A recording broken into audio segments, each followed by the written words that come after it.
Hey everyone, thank you for tuning in. Today we're diving into one of those major moments in U.S. history that pretty much changed everything. Plessy versus Ferguson, a Supreme Court case that promised something called separate but equal. But spoiler alert, that promise of equal, they didn't live up to it. Instead, it created separation, but not a lot of equality.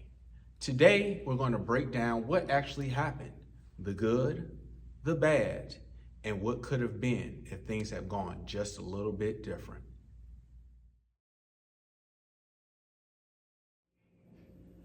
Even though segregation is a major injustice, believe it or not, there are lots of positive things that came out of it. When Black Americans were locked out of public services, they built their own. Historically Black colleges and universities, or HBCUs, like Howard University, Spelman College, and a big shout out to my alma mater, Alabama State University, gave students a place to learn, to dream, and to lead when other schools shut their doors. Churches became more than a place of worship. They turned into schools, community centers, and organizing hubs.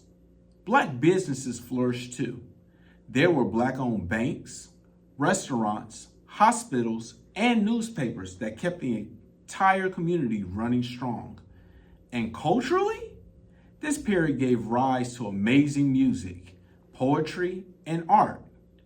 Think jazz and the Harlem Renaissance. Sports also played a big role with the creation of the Negro League, where Black athletes showcased their incredible talents and build a sense of pride and community despite being barred from many of the major leagues. In a way, when doors slammed shut, Black communities built brand new and created a culture all their own with a legacy that will last for generations.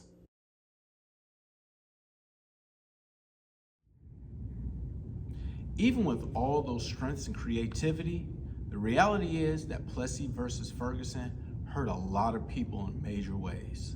The schools that Black children were sent to were not equal at all. They were underfunded, overcrowded, and had little to no resources. Meanwhile, white schools got all the new buildings, books, and resources.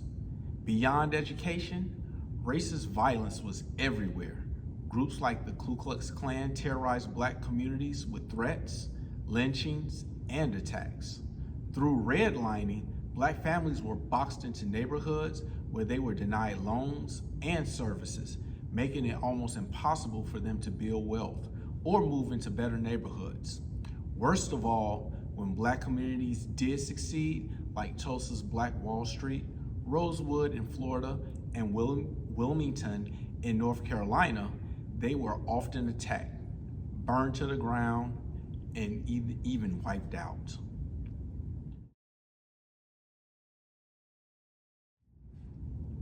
Tulsa, Oklahoma's Greenwood district was also known as Black Wall Street.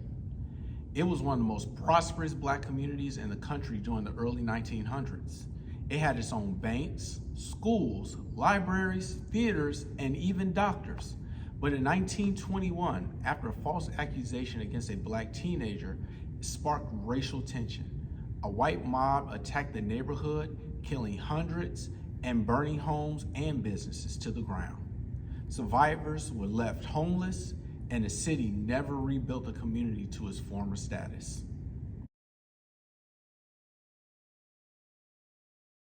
Now, let's imagine something just a little bit different.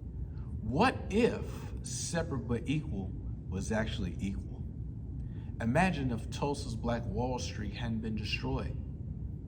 It could have grown into a financial powerhouse, even bigger than the New York Wall Street.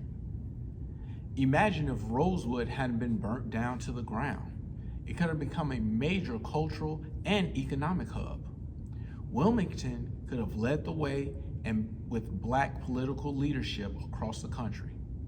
If true equality had been enforced from the start, America could have been a more prosperous, more inclusive, and a more just country.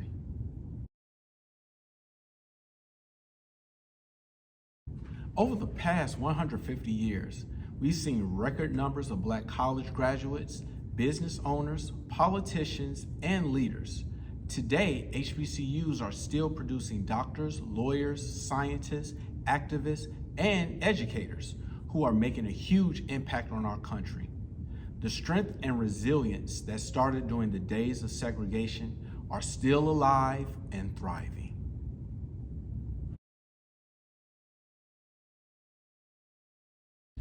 So, here's the big takeaway. Plessy versus Ferguson teaches us just because something is legal doesn't mean that it's right. Justice happens when people stand up and fight for it, even when the system is unfair. Thank you so much for hanging out with me today. Remember, history just isn't about the past. It is about the future you will all create. See you next time.